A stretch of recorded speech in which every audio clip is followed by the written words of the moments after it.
but using both hands with tweezers, I was able to align the stickers almost perfectly. We have the Hubble telescope, the 2 nameplates, and 3 stands. Not 2, but 3. We will see why in a few minutes.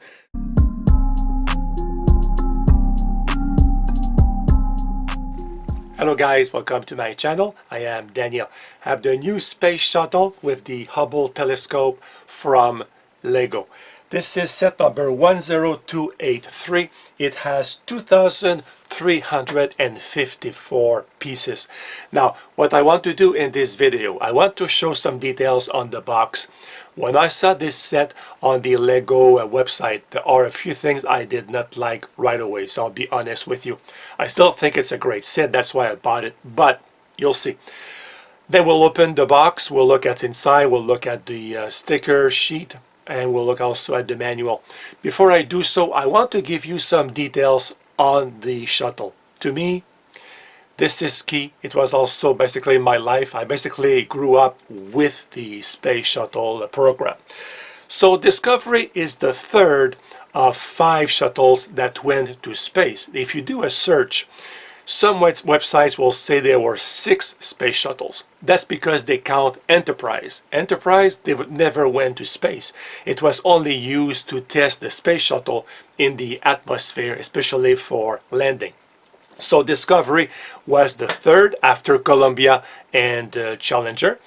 It was built by Rockwell International between 1979 and 1983. First flight in February, I believe, of 1984, or August, and the last flight was February 2011, just 10 years ago. It's hard to believe it's been 10 years already. So during those 27 years of flights between 1984 and 2011, the Space Shuttle did 39 flights for a total of 365 days in space. 1 full year in space. And during that time, it did 5,000, let me double check my number here, 5,830 orbits around the Earth for a total of 148 million miles, or 238 million kilometers. Unbelievable. And you can go visit this Discovery Space Shuttle. It's at NASA, gave it to the Smithsonian Museum in the state of Virginia. So there are, I believe, 4 shuttles in museums. And I don't know what happened to Enterprise. And of course, we lost, unfortunately, 2 space shuttles in catastrophic events. So we have the box here. This is the front. And this is the back over here. I'm going to use my side camera because, like I said, I want to show you some details on the box before I open it. So let's have a look at the box before we assemble the set. Like I said, the Hubble telescope, the Space Shuttle here. I'm disappointed with the total layout here because really the Space Shuttle spent its life orbiting the Earth and all we see is space. I would have liked to see like a nice background like in the movie Gravity, where we see the Earth here at the top and we have the Space Shuttle. It would have been nicer in my opinion. Now if we look at the details here on the box, the first thing I noticed on the LEGO website was this piece over here, which I absolutely do not like. It should be a smooth end piece here. LEGO made special pieces. It looks like this here, but in my opinion, they should have made a special piece for the front here. On the back of the box, we have here the full shuttle. It can be displayed in different configurations. You can have here, for example, with the Canadarm deploying the Hubble telescope. You can have also the display with the telescope in the cargo bay, or you can have the Hubble on its own stand, and I'll show that to you in a few seconds. Here we have the dimensions of the shuttle. And here we can see the stand for the Hubble if you want to have it separately. Now we can see here we can open the cockpit to see details on different levels on the inside, an actual picture of Hubble in space, a picture of the back of the space shuttle with the rockets. the shuttle on its own stand with the cargo bay closed. With the cargo bay open, we can see Hubble here in the storage configuration, and we have here an actual picture of takeoff. So the back of the box is nice. It's actually the front that I do not like very much. Alright, time to open the box and see what's inside. Always exciting, guys, to open a LEGO set. I don't know about you, but I always get excited about this. Remember what I said in my introduction? Discovery was in service for 27 years. Imagine, it's like you having a car and you use it for 27 years. Like, unbelievable. So let's see what's inside.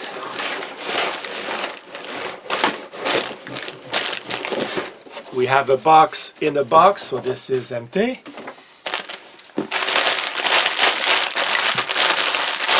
Okay, let's open this box now. The manual obviously is here, and the sticker sheet. I'm very curious to see the sticker sheet here because of the picture we saw on the box with the cargo bay. I'll explain in a second. Okay, so manual. Let me put that over here.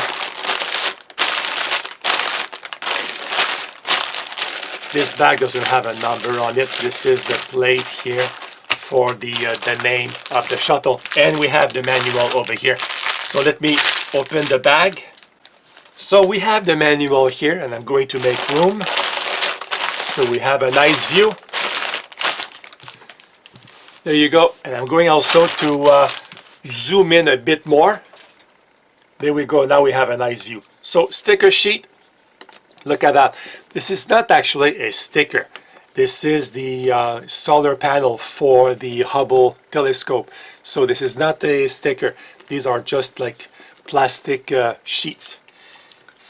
And this is the stickers for the main plates. We only have 2, and we have these 4 little stickers over here. So that's it. Not many stickers except for these ones, and this is, you can see the reflection here, and this is what will make it difficult. You have to take your time to apply these. They go inside the cargo bay of the space shuttle. So not a lot of stickers if you look at this sheet here, but this is a lot right here. So we have to take our time to apply the stickers well. Now we have the manual over here, and very, very plain. I'm surprised to see black pages. I think this is the last time we'll see a manual from LEGO in black. They're trying to reduce, of course, pollution. And, well, from what I read, we should not see a black manual in the future. So they give some information here on the Space Shuttle missions over here in 3 languages, English, French, and Spanish. The creator over here. And yeah, we have a total of 16 bags, but if you look at the first 3 bags, it's only for the Hubble telescope. And what do we have after that? Oh, we have more information here on the telescope. So previously it was on the Space Shuttle only. Now this is on the Hubble telescope. And then we assemble over here, and we have a total of 315 pages. Wow, this will be a very interesting build, I'm sure. So guys, I'm going to take my time to assemble the space shuttle, and as I see cool stuff during the build, I'll come back and I'll just show you. I'm not going to do a speed build. I just want to show you highlights in the build, and at the end we'll see the cool things about the display options. So the first 3 bags give us the Hubble telescope, so I'll just go around slowly. We have the 2 solar panels. We have here the back of the telescope, now going on this side over here, and then back to the front. We can actually close here the telescope or leave it open. The thing I do not like here is the fact that the sign or the plate is detached from the stand. Unlike my UCS Star Wars set, this is not attached, and I would prefer actually the sign to be attached to the stand. After you finish the assembly of the Hubble telescope, if you turn the page, they give you here some stats on the shuttle, which is basically what I gave you at the beginning of my video. And then here we start with bag number 4, which is the stand for the shuttle. This is the stand for the shuttle after bag number 4. As you can see here, this is the bottom. By the way, guys, I'm not a big fan of the shiny black parts. I made that comment with the Batmobile because you see fingerprints, you see dust also. So I would prefer, in my opinion, again, I would prefer LEGO to go with kind of a matte black finish and not a shiny finish. But again, that's just my opinion. This is an example of the matte finish versus the shiny finish on black parts I was talking about previously. So this is shiny here on the left, and here on the right is matte. As you can see here, I prefer this finish. You don't see fingerprints on this type of finish versus the very shiny on the left. After bag number 5, this is what we have. Not sure what this will do here. We have one on each side. And if you look at the bottom, we have here the landing gears, and they seem to be operated with these shock absorbers here, as you can see. So I can move the gear up and down with this shock absorbers. So the two landing gears are now assembled. This is what we have after bag number 8. We can see first of all the landing gear in the front. And we have this floating bar that goes all the way to the back. And here we can push this mechanism here in the back. And it will actually activate or lower the front landing gear. So let me just put this like that. And I'm pushing the back. And you can see here, it brings down the landing gear. Now we can just push it back up like that.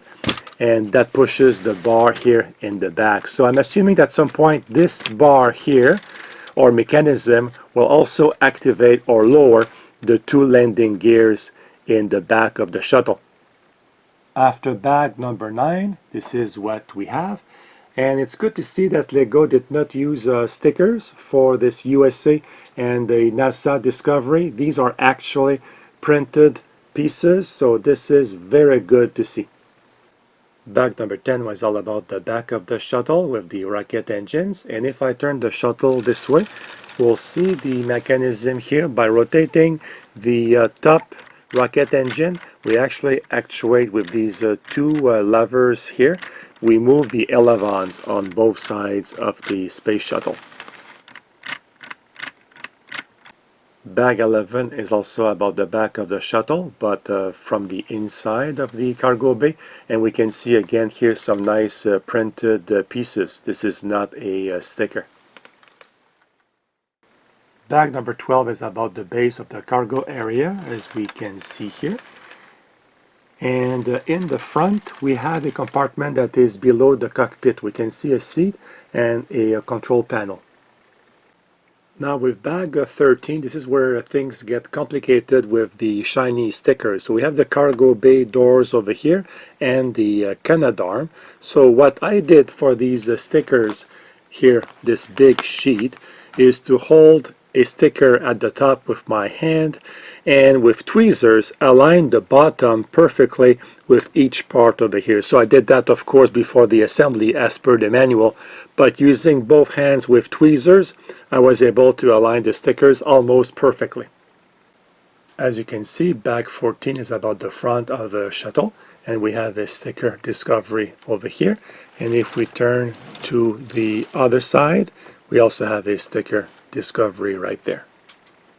Bag 15 is about the back of the shuttle. So if I move the top rocket engine, as you can see, we are moving the elevons on both sides, and here we have the vertical stabilizer with the rudder. With bag number 16, we have the two orbital engines with the respective tanks that need to be installed in the back of the shuttle right here. And finally, after bag 17, we have a few things. We have a special stand if you want to display the Hubble telescope in deploy mode just outside the cargo bay. We have the two solar panels that are folded if you want to put the Hubble telescope inside the cargo bay. And finally, we have the flight deck, and we can see here the seats inside. And this goes just above the mid deck over here, just like that. So the assembly is now complete. As you can see, we have our space shuttle, we have the Hubble telescope, the 2 nameplates, and 3 stands. Not 2, but 3. We will see why in a few minutes. So it's big, as you can see. Look at the Ecto-1 car from Ghostbusters. Look at the space shuttle. This is big. Now, we have a few things that we can move or dismantle. We saw the cockpit here, and we have under the mid deck. We have here, if we rotate the top engine, we can move the ailerons. And of course, if we, actually the best way to show that is probably maybe just like that. If we push the flap, you get the landing gears, as you can see at the bottom, and we can just push them to have them back in place and to reset the mechanism. So we can have, like we saw, the Hubble telescope on its own stand, the shuttle on its stands or on the wheels. We can have also the Hubble telescope stored in the cargo bay or at the end of the Canadarm. And I think this is my preferred display, is at the end of Canadarm, as if it's being deployed out of the cargo bay in space. So to do that, we have here to remove the solar panels on the telescope, and I'm going to do that without breaking or not damaging, but disassembling the part, because this is very tight. Now we have to use these folded solar panels. As you can see, they go in the same spot that I just removed, like right here, and this one goes right here.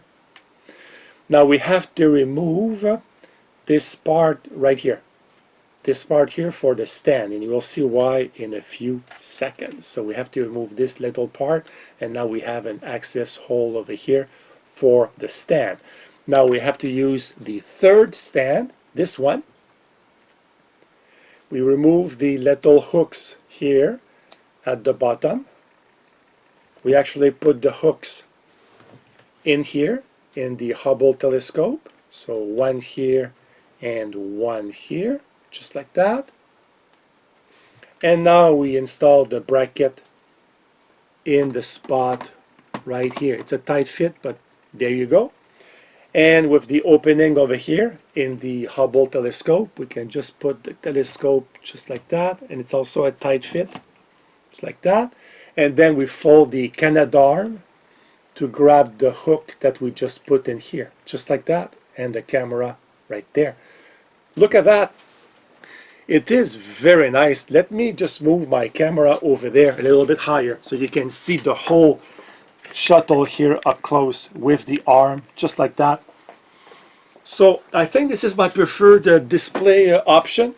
So you can see in here, like the front, the side, the rocket engines in the back.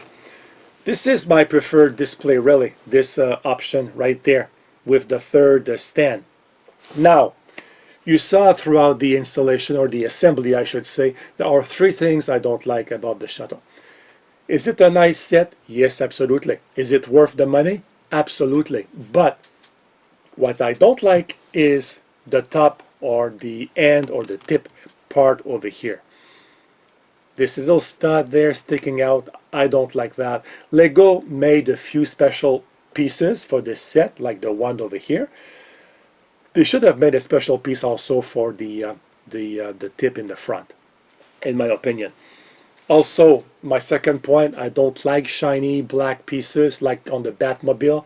Fingerprints and, you know, the dust you will see easily. So I would prefer to have like a matte black like I showed previously. And third, the nameplates. I don't know why LEGO put them separate like that. Like you can put it here, you can put it there. The same if you have the Hubble telescope on its own stand. I don't like that. I would prefer the stand to be attached to not the stand, but the nameplate to be attached to the stand. Just like a Star Wars, you see a set, you see here the Slave 1, the nameplate is attached to the stand. That would be by far my preference. So these are my three, and I'm maybe a little bit picky, but at the same time, maybe I'm not. This would be, I think, better, especially the tip piece over here. So guys, let me know what you think of this set in the comments below. And if you have any questions or something I did not cover, let me know and I'll get back to you as soon as I can. Have a great day. Goodbye, guys.